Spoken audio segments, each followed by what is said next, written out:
परम पूज्य गुरुदेव परम वंदनीय माता जी के सानिध्य में आज हम गुरुदेव द्वारा लिखी पुस्तक स्वस्थ रहने की कला इसको पढ़ रहे हैं। इसमें गुरुदेव हमें बता रहे थे कि किस मौसम में ऋतु के अनुसार कौन सा आहार लिया जाए, क्या ध्यान रखा जाए, क्या क्या किया जाए।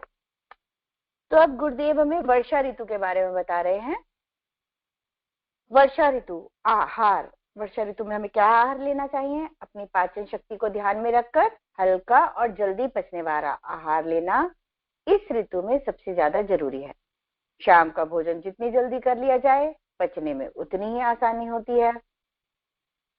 वर्षा ऋतु में स्वास्थ्य की रक्षा करने और स्वस्थ बने रहने का एक ही मूल मंत्र है कि पेट और शरीर को स्वच्छ रखा जाए, यानी पेट में अपच और कब्ज की स्थिति न बनने दी जाए और त्वचा साफ रखी जाए तो कई बीमारियों से बचा जा सकता है।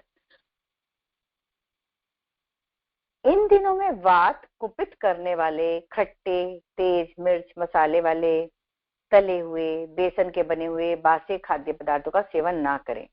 लीजिए, और हम बारिश के मौसम में हम लोग बेसन के पकौड़े खाते हैं और गुरुदेव कह रहे हैं नहीं खाने, क्योंकि इनके सेवन से यदि अपच हुआ तो वात और पित्त का प्रकोप होगा। वर्षा काल में प्राकृतिक रूप से वात का प्रकोप रहता है, इसलिए हमें आहार में ऐसे पदार्थों का सेवन नहीं करना चाहिए जो वात और पित्त को बढ़ावा देते हों।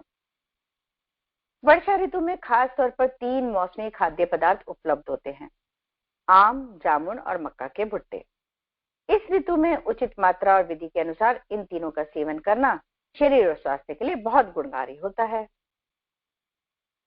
कौन कौन से 3 खाद्य पदार्थ? आम, जामुन और मक्का के भुट्टे इस ऋतु में सेवन करने चाहिए। वर्षा ऋतु में प्रतिदिन रस वाले मीठे 4-5 आम भोजन के साथ चूस कर खाने चाहिए। यदि आम का रस निकालकर पीना हो तो भोजन के साथ 1 कप भरकर रस पीना पर्याप्त है। आम रस मीठे आमों का होना चाहिए। दूध पीने से आम जल्दी हजम हो जाता है। मक्का बहुत पौष्टिक खाद्यान्न है। इसमें पाए जाने वाला ओट नामक तत्व गेहूं से भी श्रेष्ठ माना जाता है। इसे कम मात्रा में खाना चाहिए, पर पौष्टिक होने के कारण खाना जरूर चाहिए। भुट्टे सेक कर खाए जा सकते हैं भुट्टे सेक कर खाए जा सकते हैं या इनको कूटकर स्वादिष्ट व्यंजन बनाकर खा सकते हैं। छाछ पीने से भुट्टे जल्दी हजम हो जाते हैं। जामुन कफ, पित्त और रुधिर विकार और जलन को शमन करती है। इसकी गुठली का चूर्ण मधुमेह के रोगी के लिए हितकारी है। रुचि अनुसार मात्रा में वर्षा काल में जामुन खाना चाहिए। अब वर्षा ऋतु में क्या किया जाए? उचित आहार का सेवन करने के साथ ही उचित विहार का पालन करने का ध्यान रखना भी बहुत जरूरी है, ताकि उचित आहार करने का पूरा लाभ मिल सके। वर्षा ऋतु में मुख्य रूप से 2 सावधानियां रखना बहुत जरूरी है। एक तो पेट साफ रखें, यानी कब्ज न हो। दूसरा, शरीर की त्वचा स्वच्छ और सूखी रहे।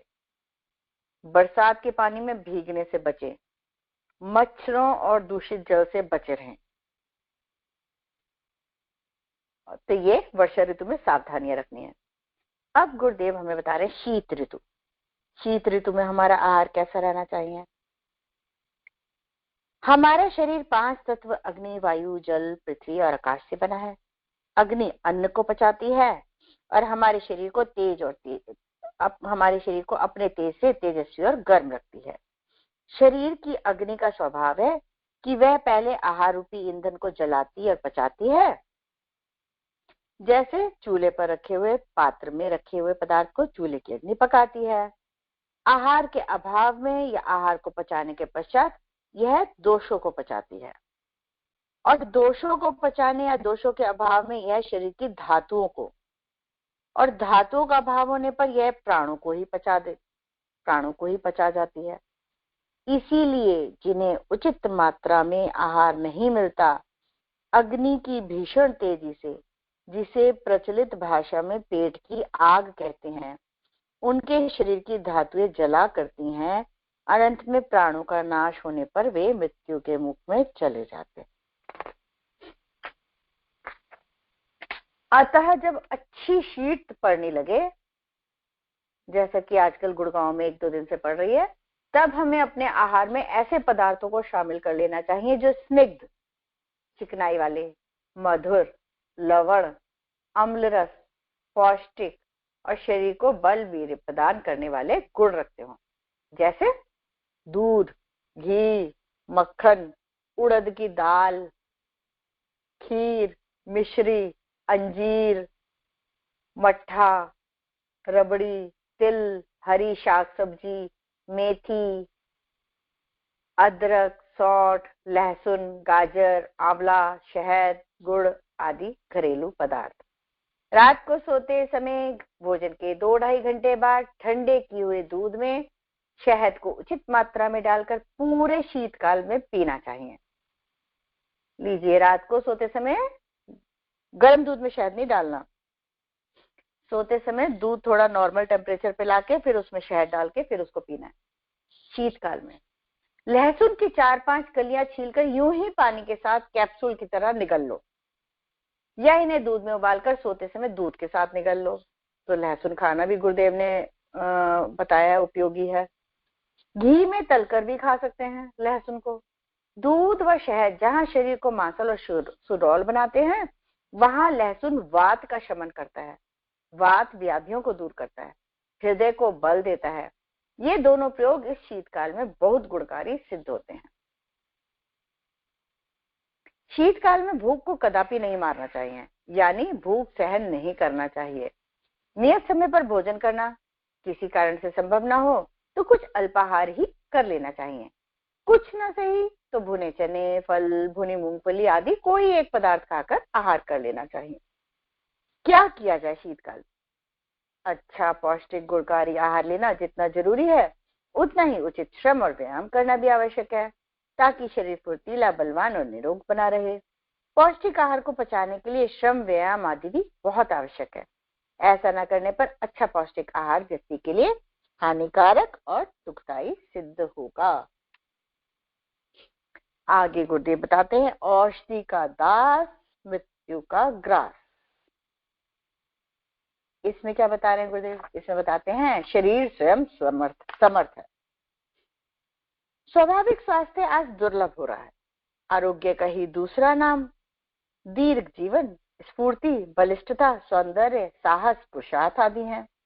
आज के गिरे हुए स्वास्थ्य वालों को यह स्वाभाविक आरोग्य प्राप्त हो जाए तो उसे कायाकल्प ही समझना चाहिए। अस्वस्थता का निवारण और स्वाभाविक स्वास्थ्य की प्राप्ति यही कायाकल्प है।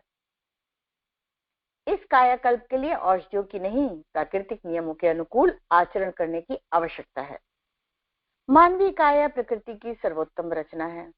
इतना समर्थ और अद्भुत ऑटोमेटिक यंत्र संसार में दूसरा कोई भी नहीं है। अनावश्यक छेड़छाड़ ना की जाए, स्वास्थ्य के लिए आवश्यक आहार विहार के नियमों का पालन ठीक प्रकार से किया जाए तो इतने मात्र से शरीर को जीवन पर्यंत स्वस्थ और निरोग रखा जा सकता है। मौसम में होने वाले हेर फेर से कभी कभी शरीर संस्थान में भी व्यतिक्रम दिखाई पड़ता है। परिवर्तित परिस्थितियों से समायोजन स्थापित करने के लिए शरीर सचेष्ट होता है। सामाजिक शारीरिक संतुलन असंतुलन इसीलिए परिलक्षित होते हैं। शरीर संस्थान में प्रविष्ट हुए विजातीय तत्वों के निष्कासन और परिशोधन के लिए शरीर की भीतर की जीवनी शक्ति नियंत्रण प्रयत्नशील रहती है। इस शोधन प्रक्रिया में कभी कभी विभिन्न प्रकार के रोग भी उत्पन्न हो जाते हैं। ऐसे में हड़बड़ाकर तेज दवाओं की शरण में जाने की अपेक्षा थोड़ा सा धैर्य रखा जाए, खान पान में संयम बरता जाए, प्रकृति को अपना काम स्वतंत्रता से करने दिया जाए तो कुछ ही समय में रुग्णता से छुटकारा मिल सकता है। आपत्तिकालीन परिस्थितियों की बात अलग है। जरूरी हो तो ही हल्की फुल्की दवाएं सामयिक राहत के लिए ली जा सकती हैं, पर स्थायी उपचार की बात सोचनी हो तथा स्वस्थ एवं निरोग जीवन अभीष्ट हो तो प्रकृति के नियमों का ही परिपालन करना होगा। अब आगे गुरुदेव बताते हैं एलोपैथी का तत्कालिक चमत्कार। कृत्रिम जीवन क्रम का एक और अभिशाप है आरोग्य प्राप्ति के लिए दवाओं की गुलामी स्वीकार कर लेना। एलोपैथी अपनी बाल्यावस्था में तेज प्रभावों के कारण अत्यंत लोकप्रिय हुई थी। बीमारियों के लिए उसे रामबाण समझा गया और सर्वत्र अपना भी लिया गया। आज वह प्रौढ़ावस्था में है। अब यह अनुभव किया जा रहा है कि तत्कालिक राहत के लिए एलोपैथिक दवाइयां जितनी लाभकारी सिद्ध होती हैं, दूरगामी परिणामों की दृष्टि से उतनी ही हानिकारक होती हैं। तेज मारक दवाएं रोगों के कीटाणुओं को ही नहीं, शरीर की स्वस्थ कोशिकाओं को भी बिना एक दूसरे में विभेद किए मार देती हैं तथा जीवनी शक्ति को कमजोर बनाती हैं। इन दवाओं के अंधाधुंध सेवन से कितनी ही गंभीर प्रतिक्रियाएं सामने आई हैं। दवाओं का दुष्प्रभाव आइट्रोजेनिसिटी के रूप में चिकित्सा जगत में एक नवीन संकट की तरह प्रकट हुआ है। निसंदेह चिकित्सा विज्ञान के विकास ने मानव जाति की विशेष सेवा की है। कितनी ही असाध्य बीमारियों के उपचार ढूंढ निकाले हैं और कितनों के ही चिकित्सकगण भगीरथी श्रम कर रहे हैं। इसके लिए उनकी जितनी भी प्रशंसा की जाए कम है। संकट तब उत्पन्न होता है जब दवाओं के उपयोग में अदूरदर्शिता का परिचय दिया जाता है और हर छोटी मोटी बीमारी में एलोपैथिक दवाओं का अंधाधुंध सेवन किया जाता है। ऐसे व्यक्तियों को इस तथ्य से भली भांति परिचित होना चाहिए कि दवाइयां आपातकाल परिस्थितियों के लिए सामयिक राहत हेतु एक अस्थायी व्यवस्था भर होती हैं, न कि स्वास्थ्य और पोषण का साधन। प्रयोग के अतिरेक द्वारा शरीर संस्थान की विभिन्न गतिविधियों की प्राकृतिक व्यवस्था में व्यवधान पड़ना स्वाभाविक है। रोगों को दबाने के लिए ली जाने वाली दवाएं अंततः शारीरिक और मानसिक स्वास्थ्य के लिए घातक सिद्ध होती हैं। आगे गुरुदेव बताते हैं, प्रकृति को अवसर दे। विशिष्ट आपत्तिकालीन परिस्थितियों को छोड़कर अधिक अच्छा यह है कि प्रकृति को शारीरिक परिशोधन और स्वास्थ्य संतुलन के लिए स्वतः ही अवसर दिया जाए। दवाओं की गुलामी स्वीकार करने के लिए तुलना में आहार विहार के नियमों के परिपालन को अधिक महत्व दिया जाए। यह एक सुनिश्चित तथ्य है कि इन प्राकृतिक नियमों की अपेक्षा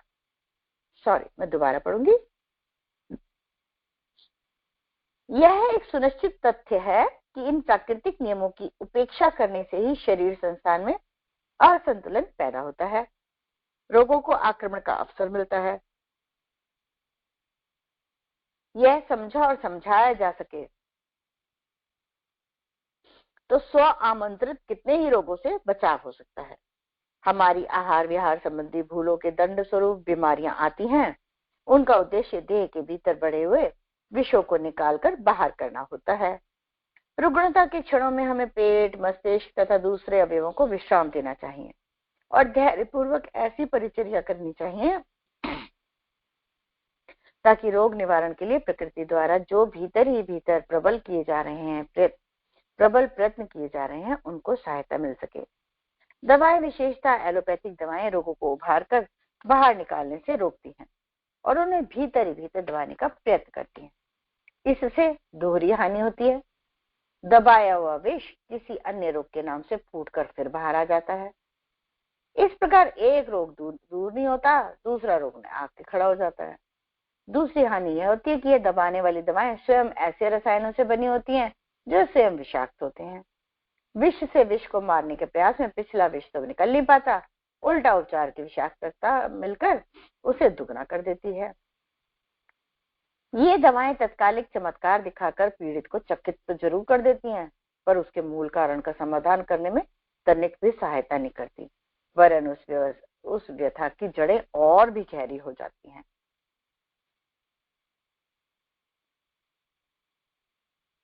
इस प्रकार तीव्र औषधियों के प्रयोग का वर्तमान प्रचलन वस्तुतः रोग निवारण में सहायक न होकर अंततः वृद्धि करने वाला ही सिद्ध होता है। बीमार पड़ते ही हम दवा दारू की खोज में दौड़ पड़ते हैं और एक के बाद दूसरे डॉक्टर के पास इस तरह बेतहाशा दौड़ते हैं मानो दवाएं के न मिलने पर बीमारियां पैदा हुई हों, मानो दवाओं के ना मिलने से ही बीमारियां पैदा हुई और डॉक्टर के हाथ में उन्हें दूर करने का जादू भरा है। थोड़े से कष्ट से घबराकर तत्काल जादुई परिणाम देखने के लिए उतावले लोग ऐसी दवाएं खोजने के लिए दौड़ पड़ते हैं जो क्षण भर में चमत्कार उपस्थित करें। डॉक्टर बीमार की इस कमजोरी को समझता है और अस्तु वैसी दवाइयां दे भी देता है। इन दवाओं में शरीर की रोग निवारक क्षमता की, कष्ट अनुभूति की, ज्ञान तंतु प्रणाली को दुर्बल करने की क्षमता होती है। रोग के कीटाणु को मारकर वे उग्र लक्षणों का भी शमन कर देती हैं, पर छोड़ती जीवन रक्षक तत्वों को भी नहीं। वे मित्र शत्रु का भेद किए बिना बिना शत्रुवध और आत्महत्या के दोनों प्रयोग साथ साथ चलाती हैं। अस्तु तत्काल थोड़ी राहत मिलने पर भी अंततः रोगियों को इतनी अधिक चिर स्थायी हानि उठानी पड़ती है कि वे जादुई चिकित्सा उन्हें बहुत महंगी पड़ जाती है। तत्कालिक लाभ कितना भी क्यों ना हो, मनुष्य की समझदारी यह कहती है कि पीछे के परिणाम को भी ध्यान में रखा जाए। हो सकता है जो कार्य तुरंत लाभप्रद दिखता है वह बाद में हानिकारक प्रतिफल उत्पन्न करे।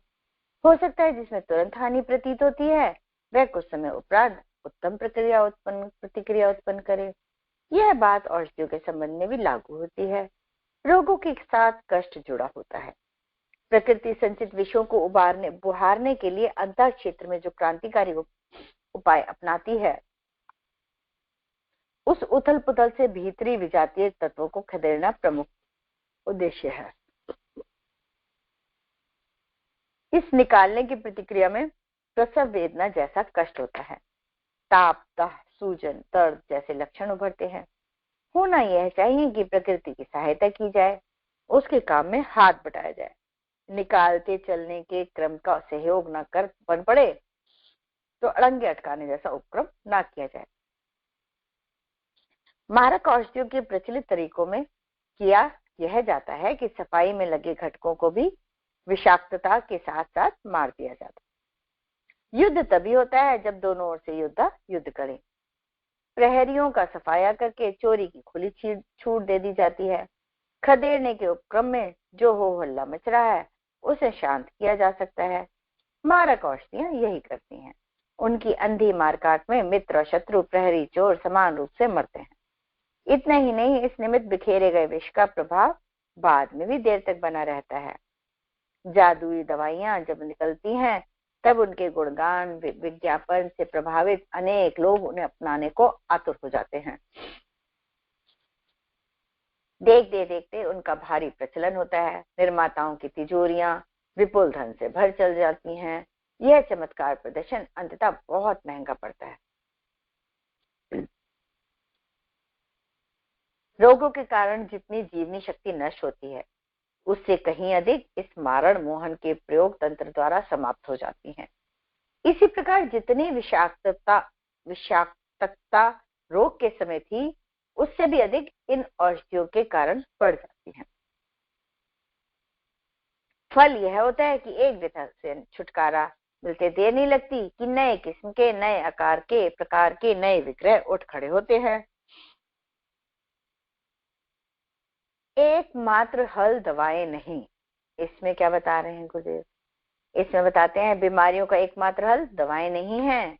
स्वास्थ्य की थोड़ी सी भी जिन्हें चिंता है वे संयम बरतते हैं, आहार विहार में संतुलन बना के रखते हैं, दवाओं से विशेषकर एलोपैथिक दवाओं से परहेज बरतते हैं, जो प्रकृति के नियमों का पालन करते हैं, दिनचर्या नियमित रखते हैं, वे बीमार कम पड़ते हैं।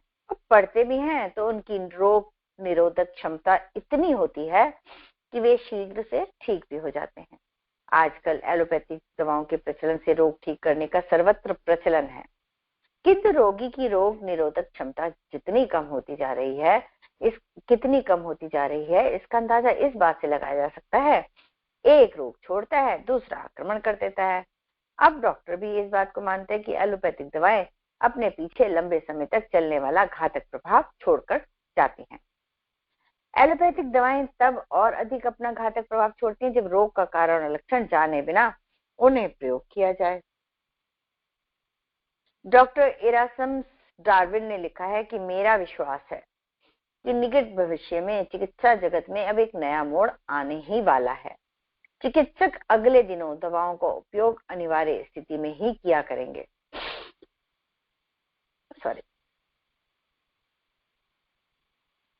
इसका मुख्य कारण उनकी उन भूलों को पता लगाना होगा जिसके कारण उसे बीमार होना पड़ा। चिकित्सक उसकी भूल सुधार का परामर्श दिया करेंगे।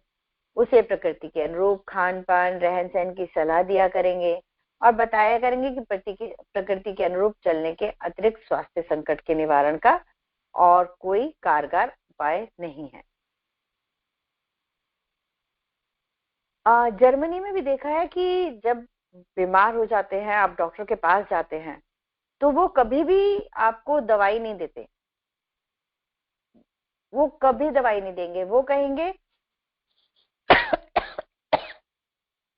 कि 3-4 दिन बॉडी को अपने आप हील होने दीजिए, चाहे आपको लूज मोशन हो रहे हो, चाहे आपको हाई फीवर है, 3 या 4 हाई फीवर, छोटे बच्चे को भी है, वो कभी मेडिसिन नहीं देते। वो कहते हैं बॉडी को पहले अपने आप हील होने दीजिए, रिकवर होने दीजिए।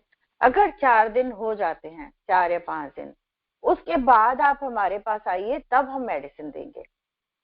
तो मुझे लगता है कि वहां शायद ज्यादा नेचुरल वे में अपनी इम्यूनिटी स्ट्रांग बनाने को ध्यान दिया जाता है, जबकि हमारे यहाँ हम सबसे पहले डॉक्टर के पास जाते हैं, और जो डॉक्टर, हमें ये लगता है जो डॉक्टर हमें मेडिसिन लिख रहे हैं वो ज्यादा अच्छे हैं, जो नहीं मेडिसिन लिख रहे हैं, अरे उन्होंने तो हमें कोई मेडिसिन ही नहीं दी, हम बेकार गए इनके पास। तो हमारा थॉट माइंडसेट अब वैसा ही हो गया। आगे गुर्दे बताते हैं, प्रोफेसर S.G. कॉन्ग्स ने लिखा है कि बीमारों की बुद्धिमानी इस बात में है कि वे कम से कम औषधियों का प्रयोग करें, सो भी उस हालत में जब रोग काबू से बाहर हो, अर्थात संयम बरतने पर भी ना दबाया जा सके। विद्वान चिकित्सकों का कथन है कि अच्छे होने वाले रोगियों के संबंध में यह दावे से नहीं कहा जा सकता कि वे मात्र दवाओं के प्रयोग से अच्छे हुए। वस्तुतः प्रकृति हर रोग के निवारण में लगी रहती है और अधिकांश रोगी उसकी कृपा से अच्छे भी हो जाते हैं, श्रेय औषधियों को मिल जाता है। जबकि वास्तविकता यह है कि शरीर में पहले से ही रोग निरोधक क्षमता होती है। असंयम बरतने, कुपोषण या कुछ मानसिक कारणों से यह जीवनी शक्ति कम होती चली जाती है और व्यक्ति रोग की चपेट में आ जाता है।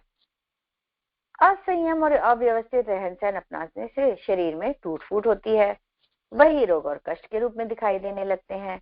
ऐसे अवसरों पर उचित यही है कि शरीर में अनावश्यक भार डालना बंद कर थोड़ा विश्राम किया जाए और रुग्ण पाचन प्रणाली को थकान से बचाने के लिए या तो हल्के पदार्थों का सेवन किया जाए अथवा बन पड़े तो उपवास जैसे तरीके अपनाए जाएं। सर्दी जुकाम बुखार जैसे साधारण रोगों में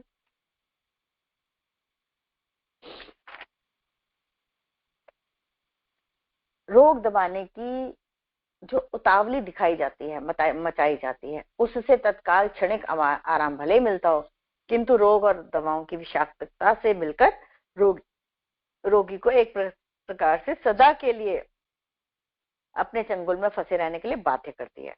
छोटे मोटे रोग ही इन दवाओं के कारण असाध्य रोगों में परिणत हो जाते हैं। रोगों का उपचार तो होना चाहिए, पर उसमें औषधियों का, विशेषकर एलोपैथिक दवाओं का प्रयोग रोग के असाध्य होने पर ही किया जाना चाहिए। अन्यथा छोटे मोटे साधारण रोगों में मारक दवाएं लेकर व्यक्ति अपने शरीर की रोग प्रतिरोधक क्षमता को अनावश्यक रूप से नष्ट करने की उतावली उसके जीवन के लिए महंगी पड़ सकती है। क्या किया जाए फिर? दवाएं जिन पदार्थों से निर्मित की जाती हैं वे हमारे स्वाभाविक खाद्य नहीं है, अन्यथा वे स्वस्थ रहने पर भी लिए जाते। उनमें प्रायः मानवीय प्रकृति के प्रतिकूल तत्व अधिक होते हैं, जो उन्मत्त हाथी की तरह अपने और शत्रु की सेना का विनाश कर देते हैं। यह सत्य है कि दवाएं रोगाणुओं को मारती हैं, पर जीवन रसों को भी हानि पहुंचाए बिना नहीं रहती। अतः आपत्ति धर्म की तरह यदि इनका उपयोग करना भी पड़े तो भी सीमित मात्रा और सीमित समय तक ही इनका सेवन करें। रोग की जड़ काटने के लिए उपवास, सीमित आहार, संतुलित सुपाच्य भोजन ही आवश्यक होता है। आहार विहार का संयम और संतुलन अपनाकर यदा कदा वन औषधियों का सेवन करते रहकर कृत्रिम दवाओं के प्रयोग से छुटकारा पाना चाहिए। आगे गुरुदेव हमें बता रहे हैं वन औषधि चिकित्सा महत्वपूर्ण आवश्यकता। यह एक विडंबना है कि जिन वन औषधियों के प्रयोग की कारण भारतवर्ष की विशिष्टता और संपन्नता आंकी जाती थी, उसके प्रयोग को भारतवासी ही भुला बैठे।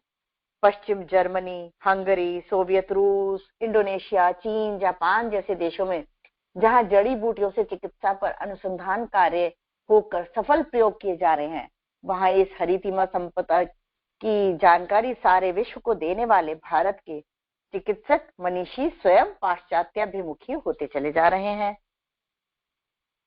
आयुर्वेद एवं वन औषधि संपदा की गरिमा भुला देने का कारण कहीं खोजा जाए तो इसे मात्र बौद्धिक परावलंबन ही कहा जाएगा। वैक्सीन, मारक एंटीबायोटिक्स, रेडिएशन, तथा कथित स्वास्थ्य संवर्धक, विटामिन, हार्मोन्स के घातक दुष्परिणामों पर भी सभी विचारशीलों ने गहराई से सोचा है। वे इसी निष्कर्ष पर पहुंचते हैं कि यदि कोई निरापद जीवनी शक्ति संवर्धक औषधियां हो सकती हैं तो वे मात्र प्राकृतिक वन औषधियां ही हैं। आहार विहार के सामान्य नियमों का पालन करते, श्रम व्यायाम को जीवन में स्थान देते हुए मनुष्य सहज ही अपने अंतः की सामर्थ्य को बढ़ा व प्रखर बना सकता है। आदि व्याधियों से रोकथाम हेतु आवश्यकता आ ही पड़े तो चारों ओर सहज ही उपलब्ध वन औषधियों से वह अपनी चिकित्सा भी करता रह सकता है। यह पद्धति हानि रहित तो है ही, आर्थिक दृष्टि से भी हमारे जैसे विकासशील राष्ट्र के लिए एकमात्र अवलंबन है। विभिन्न संस्थानों के लिए विभिन्न वन औषधियां।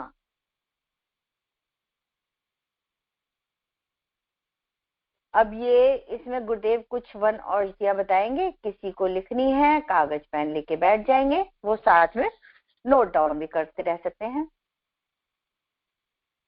इसमें गुरुदेव बताते हैं वन औषधि चिकित्सा का मूल आधार है।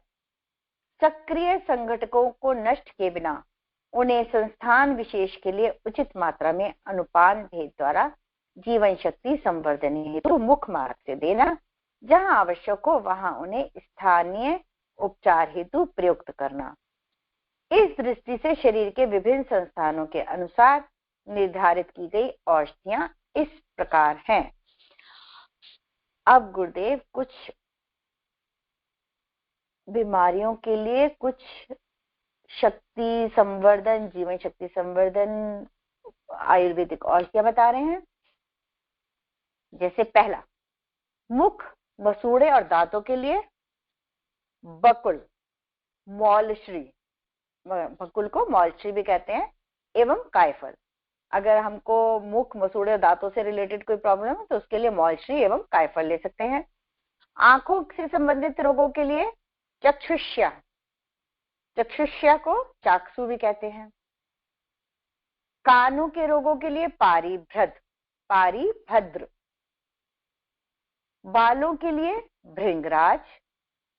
त्वचा संबंधी विकारों के लिए बाकुची। मस्तिष्क एवं मन संस्थान के लिए ब्राह्मी, जटामांसी, बच। नाड़ी संस्थान के लिए ज्योतिष्मती, मालकंगनी, ज्योतिष्मती को मालकंगनी भी कहा गया। संधि मांसपेशियों संबंधी रोगों के लिए निर्गुंडी, रासना, सुंठी। हृदय एवं रक्तवाही संस्थान के लिए पुनर्नवा, शंखपुष्पी, अर्जुन। फेफड़े व ऊपरी व निचला श्वास संस्थान के लिए अड़ूसा, भारंगी, कंटकारी, शिरीष। ऊपरी पाचन संस्थान एवं यकृत के लिए, लिवर के लिए आंवला, मुलैठी, शतपुष्पा, शरपुंखा, कालमेघ। निचले पाचन संस्थान में कृमि रोग के लिए हड़, बिल्व, अमलतास, नागकेशर, कुटज, बायबिडंग। मूत्रवाही एवं जनन संस्थान के लिए गोक्षुर, वरुण, अशोक, लोध। रक्तशोधक, संक्रमण नाशक, गिलोय, सारिवा,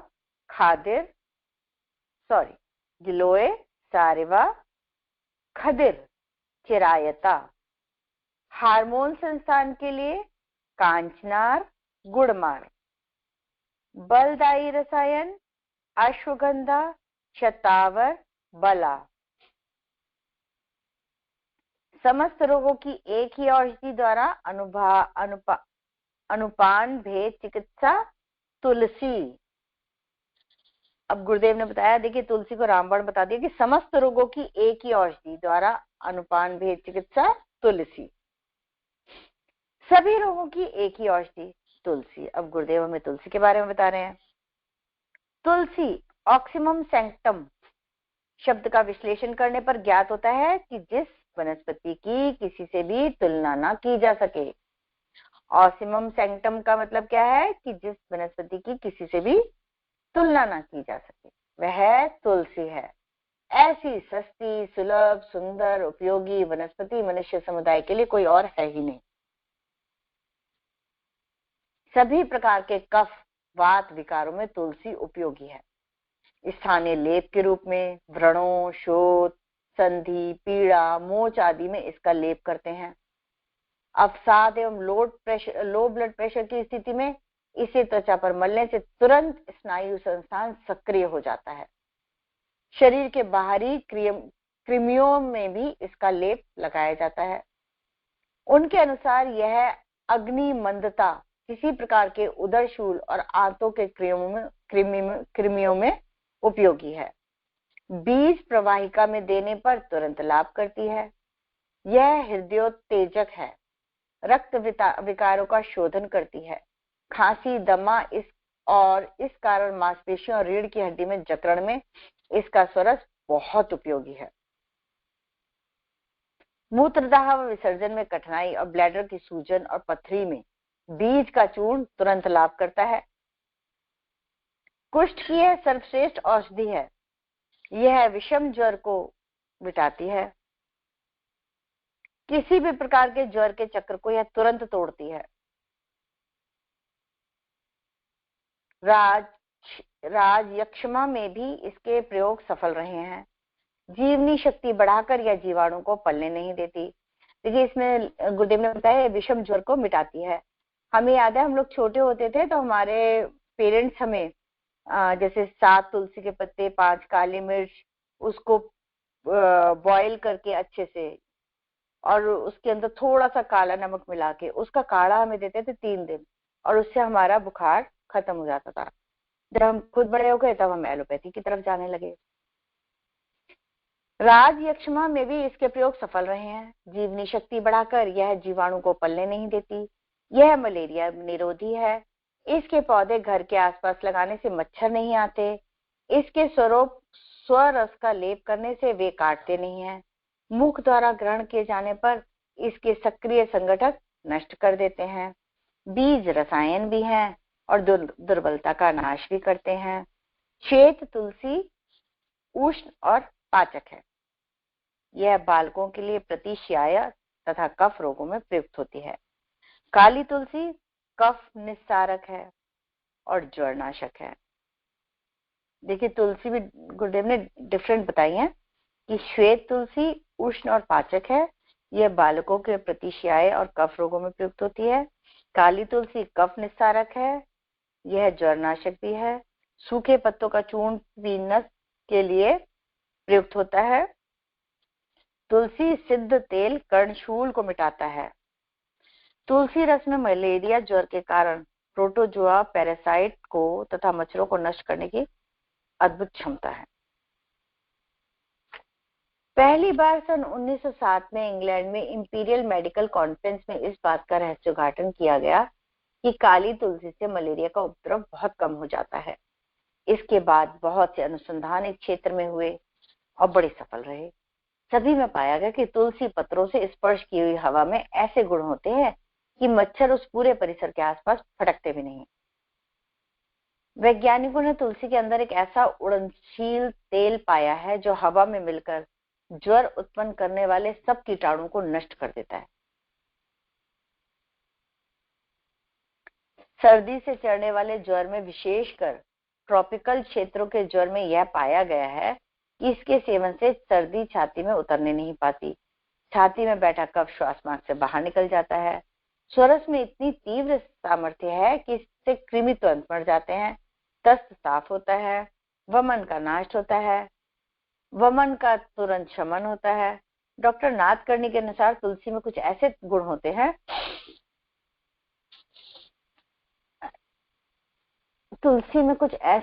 हैं जिनके कारण ये शरीर की विद्युतीय संरचना को सीधे प्रभावित करती है। तुलसी की लकड़ी से बने दानों की माला गले में पहनने से शरीर में विद्युत शक्ति का प्रभाव बढ़ता है तथा जीव कोशों द्वारा उनको धारण करने की सामर्थ्य में वृद्धि होती है। बहुत से रोग इस प्रभाव से आक्रमण करने के पूर्व ही समाप्त हो जाते हैं।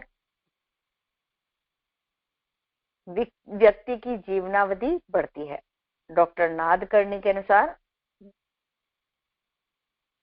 कमजोर व्यक्ति यदि स्वल्प मात्रा में भी तुलसी की जड़ को प्रातः सायं घी के साथ ले तो उसका ओजस और बल बढ़ता है। देखिए, तुलसी की जड़ को घिसकर प्रातः सायं घी के साथ लेने से ओजस और बल बढ़ता है। वेल्थ ऑफ इंडिया के अनुसार तुलसी का स्वरस तथा निष्कर्ष कई अन्य जीवाणु के विरुद्ध भी सक्रिय पाया गया है। इनमें प्रमुख हैं स्टेफिलोकोकस ऑरियस, साल्मोनेला टाइफोसा और एक्केरेशिया कोलाई। इसकी जीवाणु नाशक क्षमता कार्बोलिक अम्ल से 6 गुना अधिक होती है। खांसी और गला बैठने पर तुलसी की जड़ सुपारी की तरह चूसी जाती है। काली तुलसी का स्वरस लगभग 1.5 चम्मच काली मिर्च के साथ देने से खांसी का वेग एकदम शांत हो जाता है। फेफड़ों में खरखराहट की आवाज आने और खांसी होने पर तुलसी की सूखी पत्तियां 4 ग्राम मिश्री के साथ दी जाती हैं। हिचकी और श्वास रोग में तुलसी पत्र स्वरस 10 ग्राम शहद के साथ 5 ग्राम देते हैं। ज्वर यदि विषम प्रकार का हो तो तुलसी पत्र का क्वाथ 3-3 घंटे पश्चात सेवन करने का विधान है, अथवा 3 ग्राम स्वरस मधु के साथ 3-3 घंटे में ले लें। हल्के ज्वर में कब्ज भी हो तो काली तुलसी का स्वरस 10 ग्राम, गौघृत 10 ग्राम, दोनों को एक कटोरी में गुनगुना करके इस पूरी मात्रा को दिन में 2-3 बार लेने से कब्ज मिट जाता है। काली तुलसी का स्वरस 10 ग्राम, गौघृत 10 ग्राम, दोनों को एक कटोरी में गुनगुना कर लो और उस पूरी मात्रा को दिन में 2-3 बार लेने से कब्ज भी मिट जाता है और ज्वर भी मिट जाता है। तुलसी की जड़ का काढ़ा भी आधे औंस की मात्रा में 2 बार लेने से ज्वर में लाभ पहुंचता है। एक सामान्य नियम सभी प्रकार के ज्वरों के लिए यह है कि 20 तुलसी दल एवं 10 काली मिर्च मिलाकर क्वाथ पिलाने से ज्वर तुरंत उतर जाता है। तुलसी के जो बीज होते हैं वो 20 तुलसी के बीज ले लो और 10 काली मिर्च ले लो और उसको मिलाकर क्वाथ बनाने से पिलाने से ज्वर तुरंत उतर जाता है। मोती झरा में 10 तुलसी पत्र 1 माशा जावित्री के साथ पानी में पीसकर शहद के साथ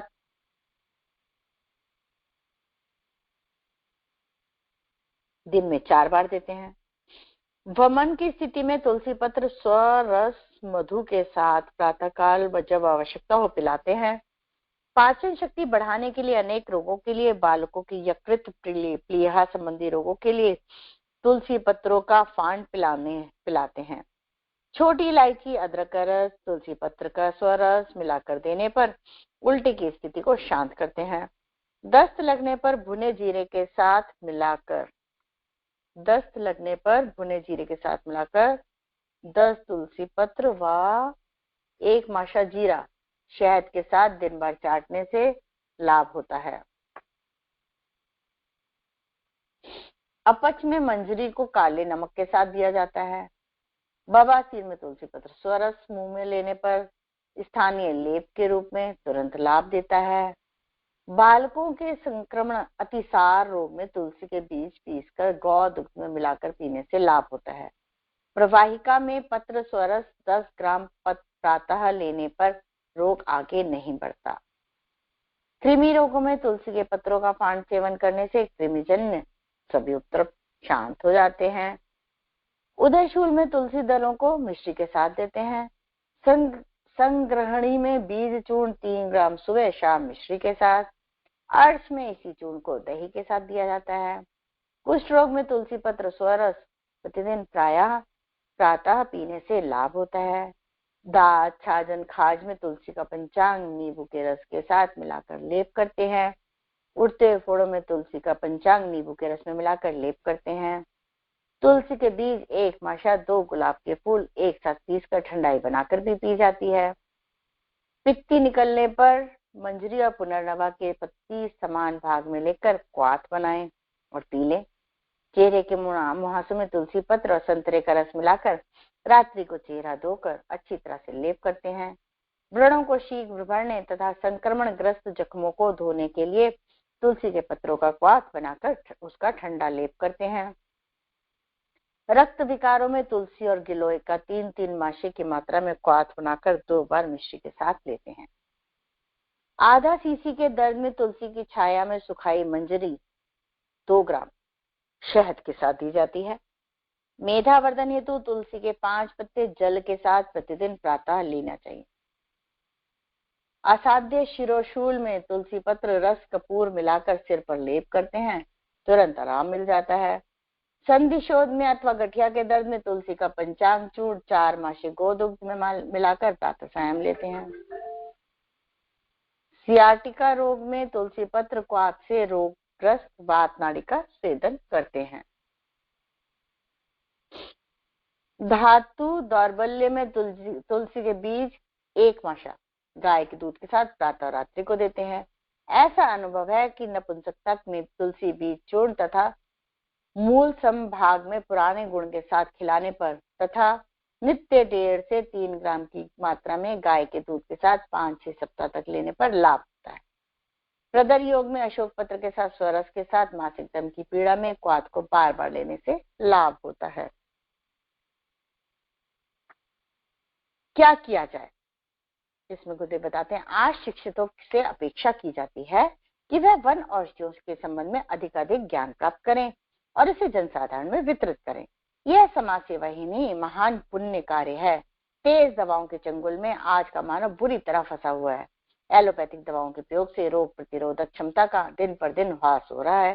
तात्कालिक लाभ के लिए उतावले व्यक्ति तेज दवाओं के दास बनते चले जा रहे हैं।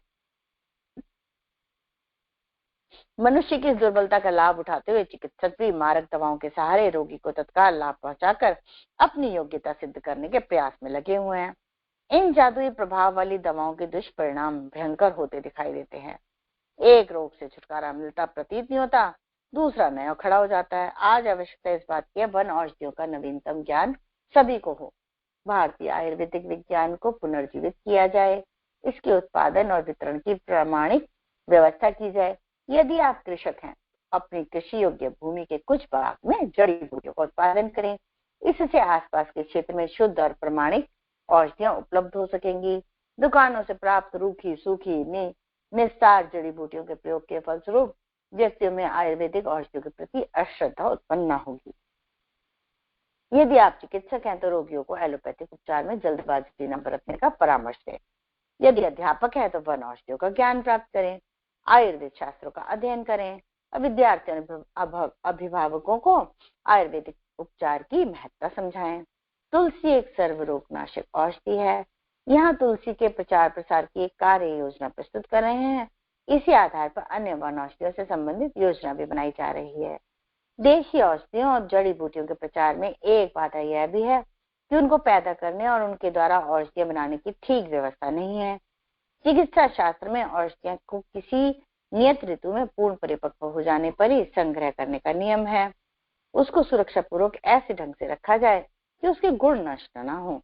आजकल अनेक दुकानदार और वैद्य तो वर्षों पुरानी सड़ी गली औषधियों को काम में ले आते हैं और फिर शिकायत करते हैं कि आयुर्वेदिक औषधियां डॉक्टरी के समान तुरंत प्रभाव दिखाने में वाली नहीं होती।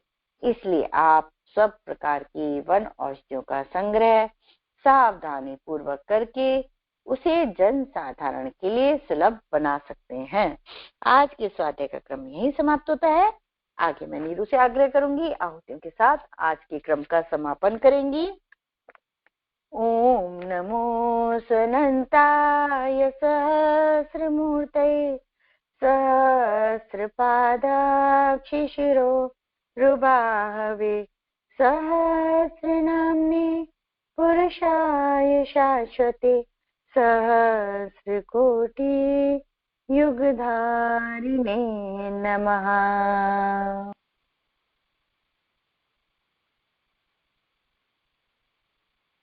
सभी को प्रणाम। विनीता दीदी ने आज बहुत अच्छा बताया, हेल्थ रिलेटेड बहुत अच्छा हम लोगों को ज्ञान दिया। विनीता दीदी का बहुत बहुत धन्यवाद। आइए हम सब मिलकर गायत्री मंत्र की 5 मंत्राहुति डालेंगे और महामृत्युंजय मंत्र की 5 मंत्राहुति डालेंगे। ओम भूर्भुवः स्वः तत्सवितुर्वरेण्यं भर्गो देवस्य धीमहि धियो यो नः प्रचोदयात् स्वाहा। इदं गायत्री इदं न मम। ओम भूर्भुवः स्वः तत्सवितुर्वरेण्यं भर्गो देवस्य धीमहि धियो यो नः प्रचोदयात् स्वाहा। इदं गायत्री इदं न मम। ओम भूर्भुवः स्वः तत्सवितुर्वरेण्यं भर्गो देवस्य धीमहि धियो यो नः प्रचोदयात् स्वाहा। इदं गायत्री इदं न मम। ओम भूर्भुवः स्वः तत्सवितुर्वरेण्यं भर्गो देवस्य धीमहि धियो यो नः प्रचोदयात् स्वाहा। इदं गायत्री इदं न मम। ओम भूर्भुवः स्वः तत्सवितुर्वरेण्यं भर्गो देवस्य धीमहि धियो यो नः प्रचोदयात् स्वाहा। इदं गायत्री इदं न मम। जो भी गंभीर बीमारी से जूझ रहे हैं, शारीरिक रूप से या मानसिक रूप से, वो शीघ्रतम स्वस्थ हो जाए। सबके लंबी आयु, स्वस्थ जीवन, खुशहाल जीवन के लिए, सद्बुद्धि विवेक से भरा जीवन के लिए महामृत्युंजय मंत्र की 5 मंत्राहुति। ओम त्र्यंबकं यजामहे सुगंधिं पुष्टिवर्धनम् उर्वारुकमिव बन्धनान् मृत्योर्मुक्षैमामृतात् स्वाहा। इदं महामृत्युंजय इदं न मम। ओम त्र्यंबकं यजामहे सुगंधिं पुष्टिवर्धनम् उर्वारुकमिव बन्धनान् मृत्योर्मुक्षैमामृतात् स्वाहा। इदं महामृत्युंजय इदं न मम। ओम त्र्यंबकं यजामहे सुगंधिं पुष्टिवर्धनम् उर्वारुकमिव बन्धनान् मृत्योर्मुक्षैमामृतात् स्वाहा। इदं महामृत्युंजय इदं न मम। ओम त्र्यंबकं यजामहे सुगंधिं पुष्टिवर्धनम् उर्वारुकमिव बन्धनान् मृत्योर्मुक्षैमामृतात् स्वाहा। इदं महामृत्युंजय इदं न मम। ओम त्र्यंबकं यजामहे सुगंधिं पुष्टिवर्धनम् उर्वारुकमिव बन्धनान् मृत्योर्मुक्षैमामृतात् स्वाहा। इदं महामृत्युंजय इदं न मम। शांति पाठ। ओम ध्यो शांति अंतरिक्ष ग्वं शांति पृथ्वी शांति रापः शांति रोषदयः शांति वनस्पतयः शांति विश्वे देवा शांति ब्रह्म शांति सर्वग्वं शांति शांतिरेव शांति सामा शांतिरेधि। ओम शांति शांति शांति सर्वारिष्टा शांतिर्भवतु।